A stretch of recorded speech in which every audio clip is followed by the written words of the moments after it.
आणि तुमच्या आणि माझ्या नव्हे, आज जो नरेंद्र तिथे प्राईम मिनिस्टर म्हणलाय चहावाला, तो चहावाला ज्याच्या संविधानानं आज त्या खुर्चीवर बसलाय, किंवा एक रिक्षावाला ज्या महाराष्ट्राचा मुख्यमंत्री झालाय, एवढा चमत्कार ज्याच्या संविधानात झालाय, ते महामानव विश्वरत्न या देशाचे संविधानकार डॉक्टर बाबासाहेब आंबेडकर यांच्या विचारांना आणि प्रतिमानातीवर वंदन करून आज या इथे माझ्या बरोबर उपस्थित असणारे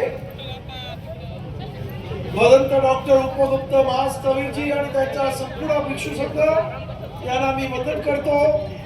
त्याचबरोबर माझ्या बरोबर आलेले आमच्या रिपब्लिक सेनेचे महाराष्ट्राचे अध्यक्ष सुशील सूर्यवंशीजी, त्याचबरोबर समाजातले विचारवंत युवराज दसवाडीकर, तसंच आमच्या युवकांचे अध्यक्ष आमचे तुम्हा सर्वांच्या ओळखीचे आणि सतत या सर्व तरुणांबरोबर संपर्कात होते. मला माहिती आहे की त्यांनी या इथं हा संपूर्ण समाजामध्ये एकत्रितपणा पहिल्यांदा पाहिला आणि मला सांगितलं की आनंदराजी अत्यंत जोरात या इथं जे शहीद आमचे वाकोडे दादा, जे खरं म्हणजे रिपब्लिक सेनेची एक जिद्दावती तोफ होती, त्या गेल्यानंतर या इथं एक प्रकारचं थोडस एक पोकळी निर्माण झाली होती.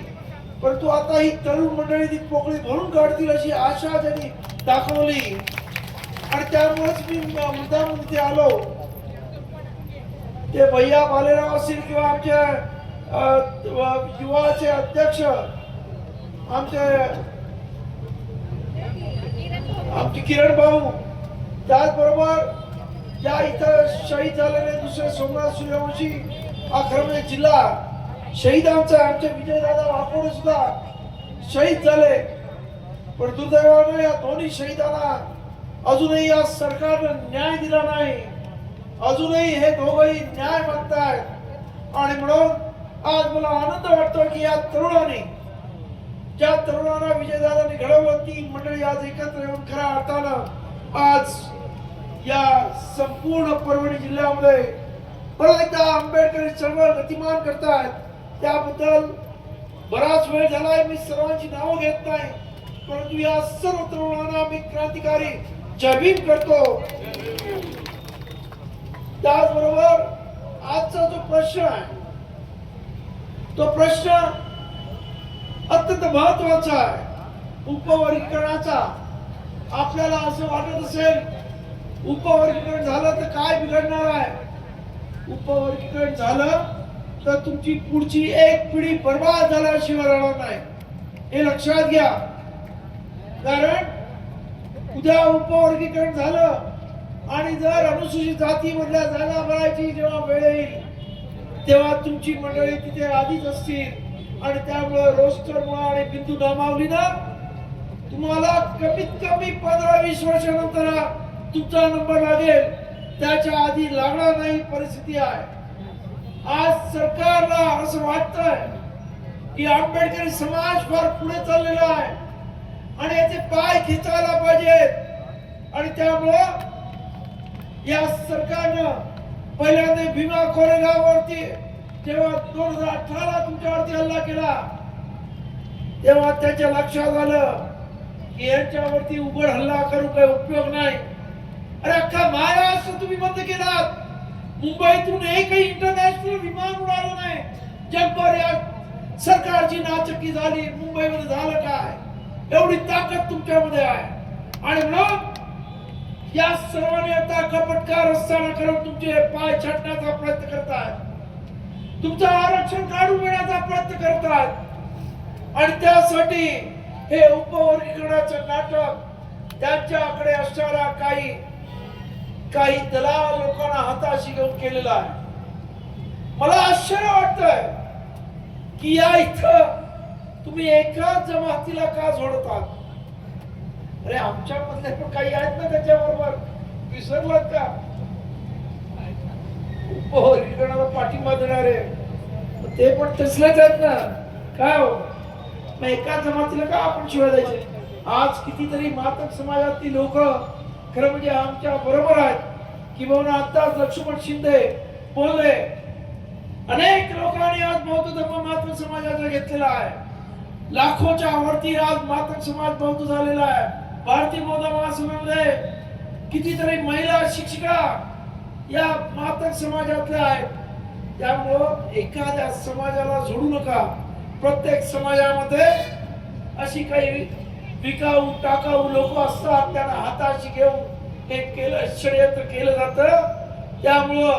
त्यामुळंच माझं आपल्या सर्वांना सांगणं होतं, मी या संपूर्ण संयोजन समितीला सांगितलं, अख्खा मातंग समाज हा वाईट नाही आहे, ते आपले भाऊ आहेत. आज 58% लोकांना घेऊन आपण हा मोर्चा काढणार आहोत मुंबईला. त्याच्यामध्ये आमचे चर्मकार बांधव असतील, त्यांच्या 141 जाती एकत्र आलेल्या आहेत या मोर्चासाठी. त्याचबरोबर ढोर समाजाचे अनेक आणि इतर अनेक समाजाचे लोक, मग ते पारसी आहेत, मेहतर आहेत, अनेक मेघवाल समाजाचे अनेक लोक आज आपल्या बरोबर आलेले आहेत. आणि सर्वांचं म्हणणं आहे, आम्हाला हे उपवर्गीकरण नको आहे. पण सरकार मुद्दाम करून पाहत आहे, कारण त्यांना इतर समाजामध्ये इंटरेस्ट नाही आहे, पण तुमच्या समाजामध्ये आहे. कारण तुमचा समाज ज्या पद्धतीने प्रगती करतोय, IAS, IPS, IRS, doctor, engineer ज्या पद्धतीने होत आहे, आणि महाराष्ट्रामधला सर्वात जास्त शिकलेला समाज ही आज बौद्ध समाजाची खऱ्या अर्थाने ओळख झालेली आहे. मी पाहतोय तिथं काही लोक बाटल्या फेकतायत. मला सांगावंसं वाटतं, 100 वर्षापूर्वी आपल्या समाजाला पाणी मिळत नव्हतं, तेव्हा बाबासाहेबांनी महाडच्या 14 तळावर पाण्यासाठी सत्याग्रह केला.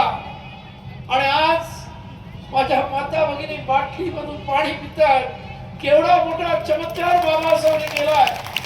आणि या 20 मार्चला त्या चमत्काराला 100 वर्ष होत आहेत. महाडच्या 14 तळाला माझं सर्व सांगणं आहे की त्या कार्यक्रमाला सुद्धा आपण लाखोच्या संख्येने या आणि आपल्या पूर्वजांनी जो इतिहास केलेला त्या इतिहासाची आठवण आपण नेहमी स्मरण करूया, जेणेकरून की हे स्मरण केल्यामुळं त्या इतिहासातून नवीन स्फुल्लिंग मिळतं, एक नवा इतिहास घडवण्याची उमेद तयार होते. तेव्हा मुद्दा आहे की आज जे उपवर्गीकरण आहे हे अत्यंत बेकायदेशीर आहे. 2004 साली सुप्रीम कोर्टाच्या 5 जजेसने अशा पद्धतीचं उपवर्गीकरण करता येणार नाही असं स्पष्ट सांगितलं. त्यांचं म्हणणं असं आहे की हा संपूर्ण शेड्यूल कास्ट हा एक जिन्सी आहे, एक संघ आहे, आणि त्यामुळे त्याच्यामध्ये उपवर्गीकरण होऊ शकणार नाही असं चेन्नई समितीचा त्याच्यामध्ये एक चीफ